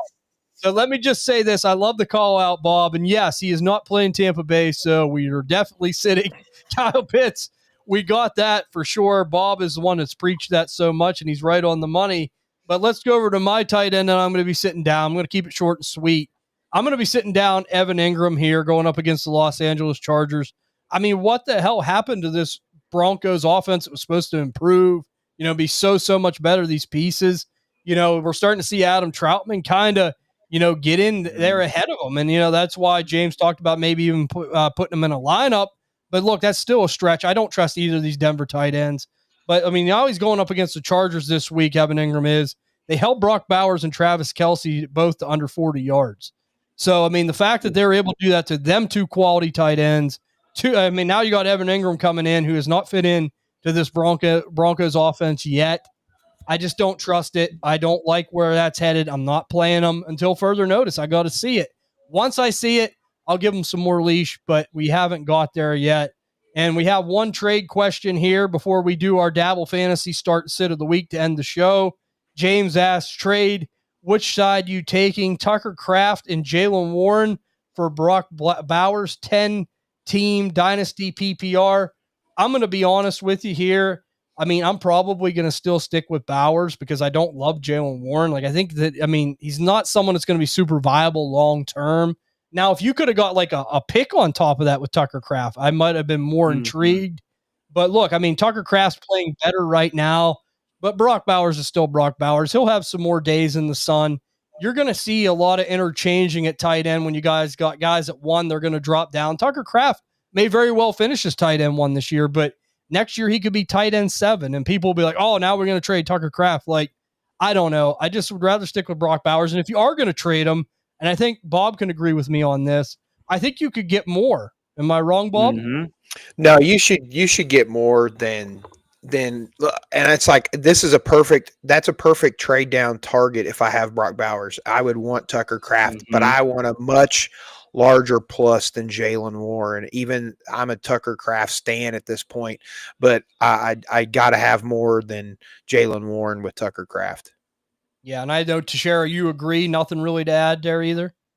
I would add that this trade here is dead for Tucker Kraft. I would hold on to Brock Bowers, but I would substitute Warren for one of those 2027 picks if you can. Then I would be swayed a little bit more. Like, if you could add Tucker Kraft in a 2027 early to mid second for Bowers. Oh, he's getting Bowers. Oh, you're getting Bowers. I would do that if I'm getting Bowers. Yeah, thumbs up. 100%. All around. I mean, yeah. Hey, just a message to the chat. Word it where we can understand it, because like, would you take Bowers for Tucker Kraft and Jalen Warren? Yes, I would. Thank you. Like when you, and I mean, no offense to James here, because a lot of people do it. They just give you the parameters, and it's like, well. And then we feel like we're arguing the wrong side. So, yeah, it'll help us out, and it'll shorten this answer a lot. Yeah, but definitely take Bowers. I know you guys are 100% on board with that. Like, that's really good value what you're getting there in Brock Bowers. Yeah. Some people are just impatient, right? Advantage of that. Yeah, I was just going to finish so my now thought, let's get in. Well, I was just going to argue the other side that if you wanted the other way around that we originally I would add a 2027 and Kraft to get for Bowers. But yeah, we solved it. We figured it out. We got there. Problem solved. That's it. But let's go into the Dabble Fantasy. The Dabble Fantasy start of the week here, as far as brought to you by Dabble Fantasy. Dabble Fantasy sponsoring Dynasty DNA. It's one of the best newly up-and-coming daily fantasy apps out there on the market, guys. If you haven't used it, go over there and try it. Use the promo code DNA4. As a first-time user, they'll give you $10 in free play. You can play $10 in free bet money. You sign up for free. Just use that promo code DNA4, and you get a free $10 in free play from Dabble Fantasy. But here we go. Dabble Fantasy start of the week. Teixeira, go ahead. Let's hear it. I'm doing this on behalf of Ty. I know he's sick. He's not feeling well. But my Dabble Fantasy start of the week, I'm putting the crown on King Henry. I'm starting him against my Lions. It's all the points that you guys laid out earlier. He's going to run mad. He's going to run angry. And outside of Aiden Hutchinson, if he just stays on that right side of the line away from Aiden Hutchinson, he's just going to just slip right through like butter that secondary line of defense, and those backs aren't going to tackle him. I think he is in store for close to a 200-yard game and at least one touchdown. Like, if you're playing against him this week, I'm sorry. You're in for a long weekend for fantasy, and if you have him, get ready to see your point total just skyrocket. All right, so going with the King. I like that call. Ty would be very appreciative. I'm sure he's somewhere smiling right now. So good play by Teixeira, even going up against his Lions there. Bob, Dabble Fantasy start of the week. One player. Who you picking for us? Let's go with CMC. I think that if there's anybody that's going to threaten Derrick Henry's point total this week, it could be CMC against Arizona. He's going to catch a slew of balls. We already talked about how bad the secondary is if he can get behind it, and that's even with Mac Jones throwing the ball. McCorkle. All right, CMC for Bob. And just because I have you two on here, I got to give you a hard time. I'm going to go with Caleb Williams. Oh, Jesus. Going up against the Dallas Cowboys. Give me Caleb Williams. Bob, I know you can't believe it. Tashara, I know you're shell-shocked. Oh, man. Ended the show with a bomb. I'm not saying Chicago is going to win the game, but we know that this is two defenses that can't stop anybody right now. I do think that there's some rushing ability there for Caleb Williams. I think that some of these weapons could get loose. And I just say that, look, I mean, I feel good about him getting at least 20 points this week. I'm not saying he's going to set the world on fire, but there's still a ceiling here because of the potentially bad defenses on either side. Could smell shootout. So, and look, the Bears, you guys can say what you want. They have to win this week. They don't want to go 0-3. So I am going to say Caleb Williams is probably going to have 25-ish points this week. Give me Caleb. You guys enjoy that. I knew I couldn't wait. Just gross. Bob, it's a share on here. I couldn't wait to share that. I thought you were always on the fence between this culture war of Bears and Lion and stuff, and now I'm starting to think your Wiz is getting to you. Well, Wiz is on here. I'd probably pick against him, but no. I mean, honestly, no. It's just the matchup. The defenses are bad, and look, potential here. There's potential here. I'm not saying Chicago's going to win. The Bears have allowed 7 passing touchdowns this year, and I think when I said that, that's like them to Amon-Ra St. Brown. Yeah, it's there, and Caleb. I don't know, whatever. Yeah, he might have 300 yards and 2 scores and 2 interceptions and a fumble and trip to the medical tent. A missed timeout because poor clock management. Yeah. 27 missed field goals, drop balls. Look at you guys. I can't wait for the game tomorrow. We'll be chatting now. No. But no, I had to give that one to you guys. I do think there's potential there. We'll see what happens. It's a must win really for both teams. So it's the battle of the sucky defenses. But let's go over to the Dabble Fantasy Sit of the Week. Tashara, who do you have for us? I think I wasn't. You really kind of got me off guard with the Caleb Williams take. I have to recalibrate here. I'll take DJ Moore. I think if anybody's going to have any receiving yards, on this team, I think Roma Dunze may be taking the cake. So you're sitting down DJ Moore for yours. Yeah, I'll sit DJ Moore. I think Roma Dunze is kind of taking this number 1 spot over, and I mean, I really don't trust anybody else in the passing attack. DJ Moore is liable to be the wide receiver 2 for this team in this game, but I don't necessarily know that I'm expecting anything more than 40 or 50 yards from any of them just because I don't trust Caleb Williams. All right. It'll be an interesting one for sure. Bob says Dabble Fantasy Sit of the Week is DJ Moore. Tashara, who do you have?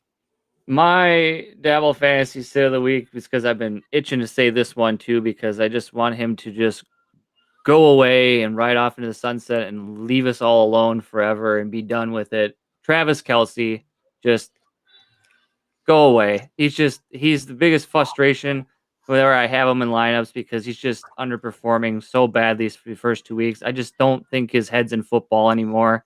I think he's way too distracted and not fully committed, and he's just I don't trust starting him. Like I'd rather start 10 other tight ends at that position over him so far this season. And I think it's just, he's going to have a sloppy, just slow ride to the end of the year. And it's going to look dirty and messy. And I don't like his chances against the Giants and MetLife, which is notorious for injuries and just being bad for pass catching options. Taylor is going to get so rich off that breakup. Oh yeah.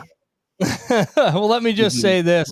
It just surprises me Tashara and Ty somewhere, turning back to Travis Kelce. Unbelievable. I always said Ty would ride off into the sunset with Travis Kelce, and I still believe that. So honestly, though, I mean, he hasn't done it until we see it. You could be hesitant. I don't blame you. That drop really killed me last week. That was brutal.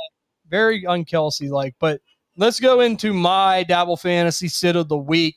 3 letters, JCM. Crossing Barrett, Bob's guy. Now, look, we know Austin Eckler going down with that season-ending Achilles. I think a lot of people are banking on him to really take the reins, be that guy. But as I mentioned, there's still a couple other guys there they might use. I'm not saying there are or they aren't, but that's a possibility. And the Raiders have been stingy against, stopping the run. I mean, only allowing 97 rushing yards to the position through 2 games. So, look, I mean, say what you want. This is a big ask for a kid in his 3rd game. Not a big, highly sought-after draft pick. This is a big shoes to fill for a guy like him. And I still think it's going to take some time. I think really you're hoping for a ceiling of maybe 10-point-ish. I think he could get there. I think that's your best case scenario. So I just don't see much of a floor, and I don't see much of a ceiling. So I will sit JCM down. But let me just say this. Great episode, fellas. Always enjoy doing this. Thank you to everybody in the chat. We have fun talking to you guys. Appreciate your support of the network. We couldn't do it without you. Bob, thank you for spending the evening with us. I know Teixeira was all fired up to get you on here. My wife's going to kill me. Oh. Well, just tell her, Bob. We're just getting being a new tattoo. Dynasty DNA started with them. Like and subscribe. What'd you say? Nothing. She's back there folding laundry like, when you right, I'm going to strangle you. You're in for a culture shock, big culture. That's fact. Let me just say this. So we appreciate your time, Bob. You're the best. Thank you. You're a great friend. You do a great job analyzing, breaking all this stuff down. Teixeira, same to you. You guys make the shows what they are, and we all appreciate that. But if you guys are listening and enjoying the content, please follow and subscribe if you haven't yet on Spotify, Apple Pod, Stitcher, any of the big podcasting platforms, Spotify. If you haven't 5-starred, it's greatly appreciated. If you are enjoying the content, we love bringing it to you. And if you are watching live on YouTube, subscribe to Dynasty DNA on YouTube. Follow us on Twitter at DynastyDNA_. And if you guys haven't yet, join the Dynasty DNA Discord. We'll be in there in the morning doing the Dynasty DNA morning show. Would love to have you there taking more start-sit questions, taking trade questions, talking all things Dynasty and NFL. But I know I speak for Bob and Teixeira when I say we all hope and wish you luck in all your games in week 3. We hope you enjoy the rest of your evening, and we will see you all